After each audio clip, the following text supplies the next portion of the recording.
Loin de Dieu qui cria à l'homme, aimer la vérité et nous guider de toi tu-même. Et la paix et les bénédictions soient sur son messager Mohammed qui le nous a pris le Coran et le guider à la lumière de l'islam. Nous continuons à lire le livre du Coran et les tendances de l'âme humaine. Il te dit dans l'introduction, la première partie de ce livre comprend le degré exposé sur le Coran, sur l'âme humaine, sur sa nature, ses instincts, le dérèglement de ses instincts, sur la purification de l'âme, sur les tendances et les moyens de se contrôler. Enfin, j'ai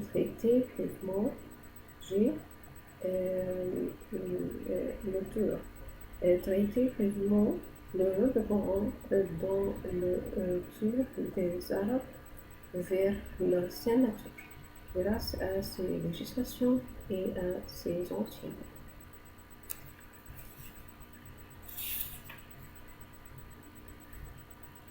Le premier titre, le Coran et l'âme humaine.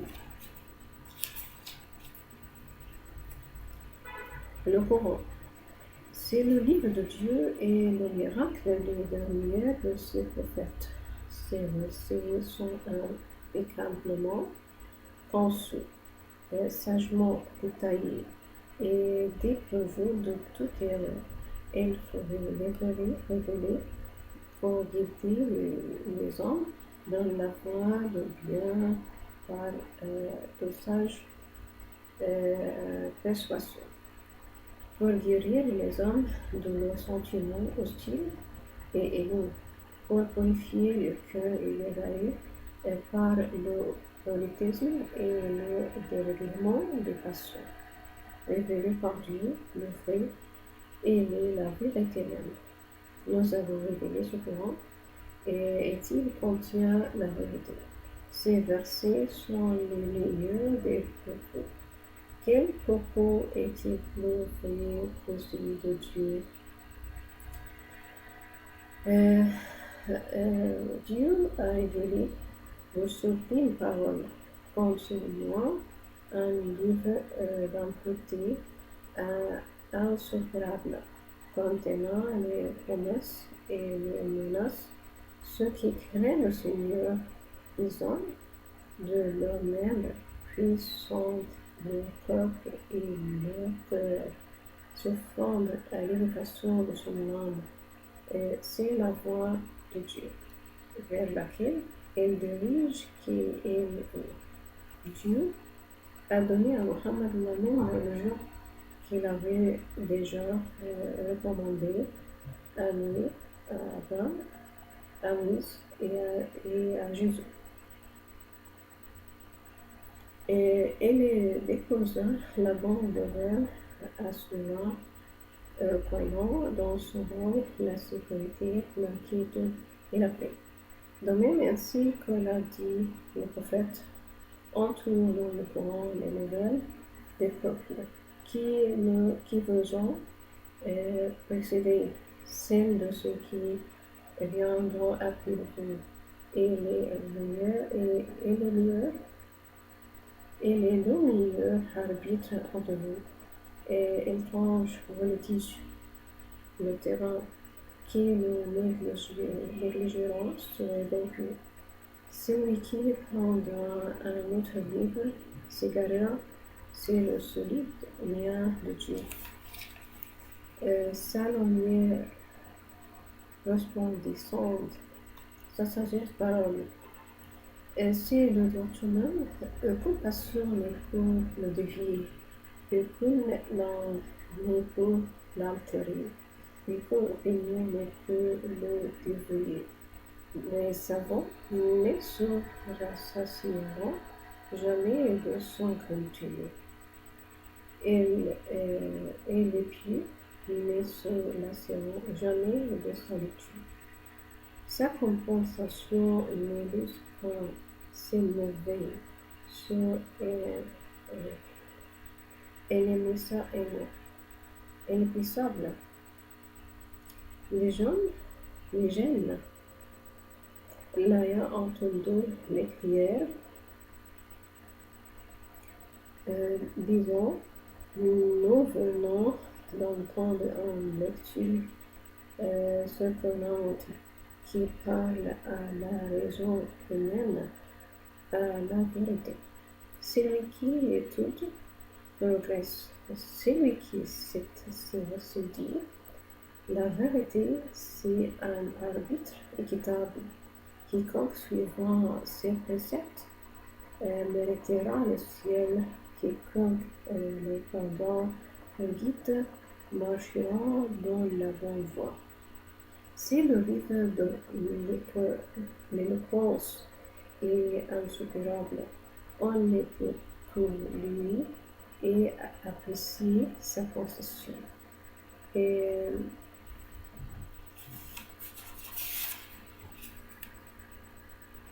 la deuxième titre,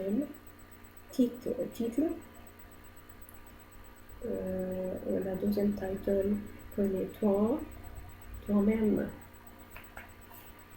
L'auteur dit, jadis dans les temps les plus reculés de l'histoire, un philosophe grec a découvert que la connaissance de soi-même est la voie qui mène vers la science, la vertu et le bien. Elle grava alors sur le fronton de son temple ce sage dicton, connais-toi toi-même. L'auteur continue. En effet, la surveillance de l'âme, l'observation de ce qui se passe dans son intérieur, la connaissance de ses instincts, de sa nature, de ses tendances et de ses sentiments et de sa vraie force. Tout cela permet de découvrir les grandes vérités de la vie et aussi la nature de bien et celle de mal. La vraie science est celle qui mène à la vérité et à la vertu. Tout appel destiné à toucher l'âme ne saurait l'attendre s'il ne la connaissait pas profondément. Et toute méthode conçue pour l'éduquer et la dompter ne saurait donner ses fruits esprits si elle ne se base pas essentiellement sur l'étude de ces mots et de leur nature. En effet, on est tout bâti sur les mœurs de l'homme, n'est pour quatre défaillante. Car elle prescrit le remède sans diagnostiquer la maladie. De ce cas, elle devient sinon fatale. Demain inutile.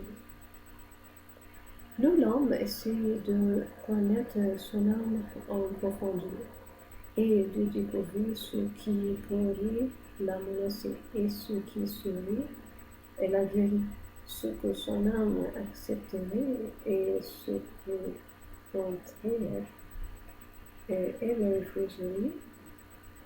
Le l'âme devient capable de se donner, d'adoucir ses mains et exercer une influence divine sur son entourage. Le tour continue. Ainsi, l'homme qui aspire à réformer son âme doit la connaître tout d'abord comme fait le réformateur. En fait, sa éducation doit se baser en premier lieu sur une parfaite étude de la morale. Le zèle d'un maître qui ignore les tendances de ses élèves ou d'un cheikh qui ne connaît pas ce qui convient à ses disciples Ces efforts seront voués à l'échec.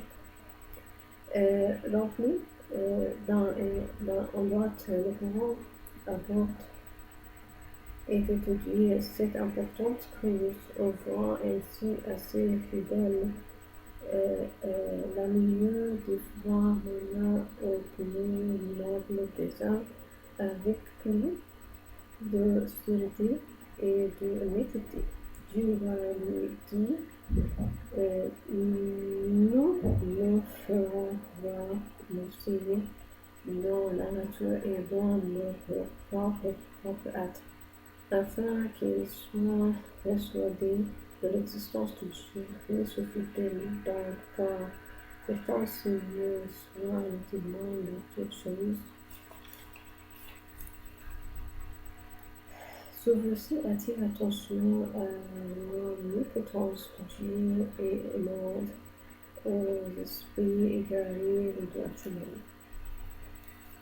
Le tout continue lorsque ces incrédules verront ce miracle effectué par le petit groupe des croyants et comprendront peut-être alors la pureté de la force de foi et ils seront véritablement que l'islam est la vraie religion et que le Coran est vrai.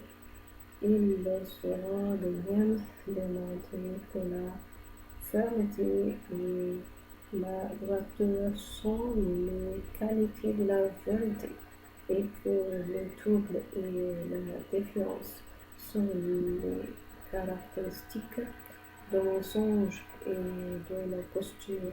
Selon le dire d'Astel-Shari, le vent de vous souffle un peu, puis s'apaise.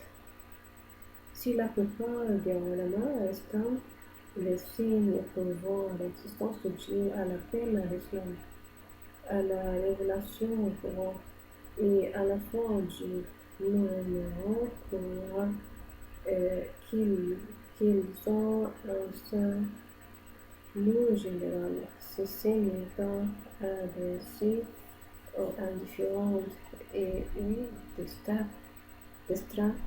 distraites afin qu'ils contemplent le rayon de Dieu et cherchent dans le merveille de la nature et dans le repli de l'âme existence de Dieu, de l'écriture, tel qu'il est révélé par le Coran et les paroles du prophète. Il y a en toute chose un ciel devant, le vent que Dieu est un. Puis il faut révéler ce verset. Que le signe de l'existence de Dieu sont en vous-même, ne les voyez pas. Ce verset contient un avertissement, voire en sévère répétant. Ce verset est précédé par celui-ci. Peu de signes sur terre prouvant l'existence de Dieu pour ceux qui croient. C'est le ciel que le son de bienfait et c'est dans le ciel que sera votre récompense et votre châtiment. Par le Seigneur, le ciel et la terre, ceci est aussi fait pour vous parler en ce moment. Ainsi, dans la création de la terre et de l'homme, se trouvent les signes de l'existence de Dieu, non pour ceux qui jettent un regard furtif, ni pour ceux qui restent indifférents au merveille de la création, ni pour ceux qui sont dans le doute, ni pour les faibles d'esprit, ni pour ceux qui savent méditer en attendant le regard sur ces merveilles, les contemplant profondément et désirant sincèrement connaître le mystère que Dieu a déposé dans les deux univers, apparent en caché et caché. Cependant, il y a dans la différence de l'âme, des couleurs et des faces dans la composition de l'être humain, dans la délicatesse des sons, dans le fonctionnement étonnant, ce qui assure l'existence de culture. En effet, l'observateur intelligent découvre dans ce domaine des mystères sans cesse renouvelés et qui ne compte pour rien au prix de ce qui demeure un peu caché. أبو العلاء المعري موسيقى للروايات أعراب à ce propos, l'homme ne voit-il pas en lui-même les preuves éclatantes de l'existence de Dieu? Sa bouche secrète la salive insipide, son œil les larmes salées et son oreille le cérumen amé. Il est plus facile désormais de voir les preuves de l'existence de Dieu dans ce qu'il a fait que de se mettre à les étudier pour découvrir la nature de l'âme humaine avec ses réactions infinies et complexes, malgré les nombreux efforts déployés pour étudier cette nature et sonder ses profondeurs. Et le mot encore c'est inconnu,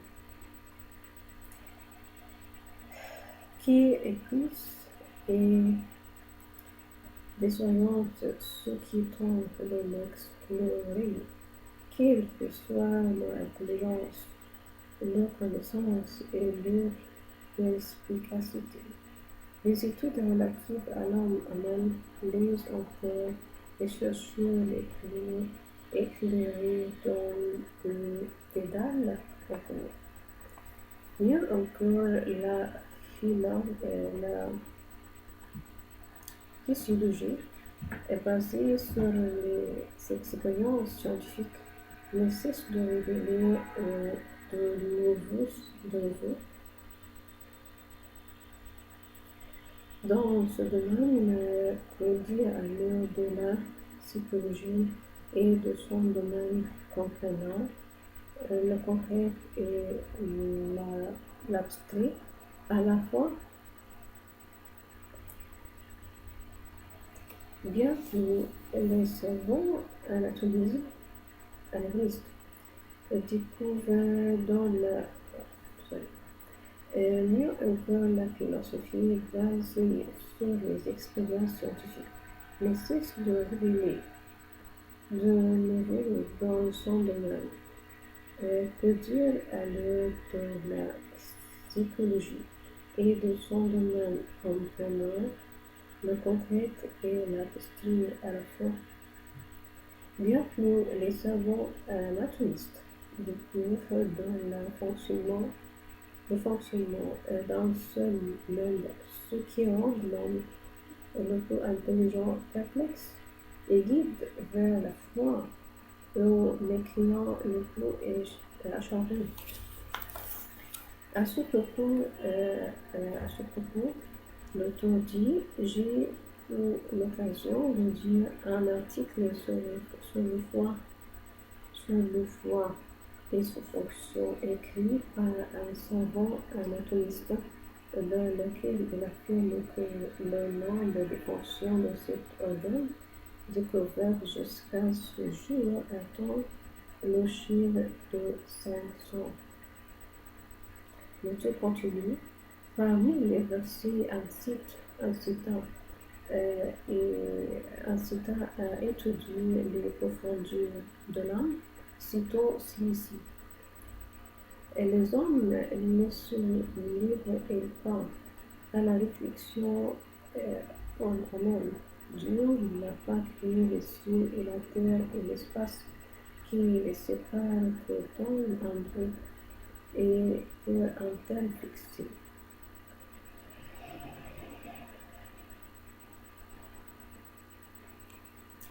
Cela enfin appelle à la contemplation, à la réflexion sur le prix l'homme.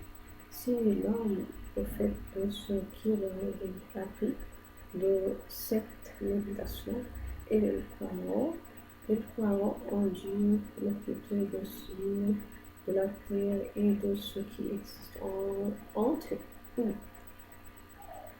Et il les a créés d'un bout et non pas en vain. Et il les a créés d'un véritable désert et étant extrême sagesse. Toutes ces cultures ont un délai déterminé. Toutes les âmes ont un terme sur terre. Cependant, la grande majorité des hommes ne méditent pas sur le vue.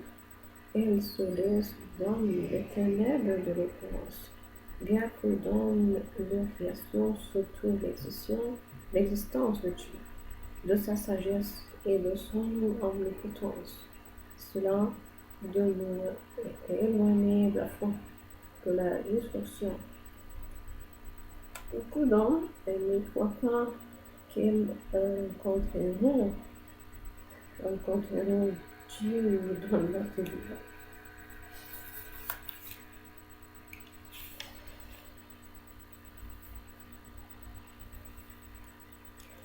Les tendances de l'homme en un état séculier force et leur juste connaissance étant l'unique facteur impliquant aux individus et au groupe de biens et l'ouvrir. Il incombe à tous ceux qui veulent parler de l'homme humain d'étudier ces différentes tendances. C'est ça, continue plus tard. Au revoir, merci.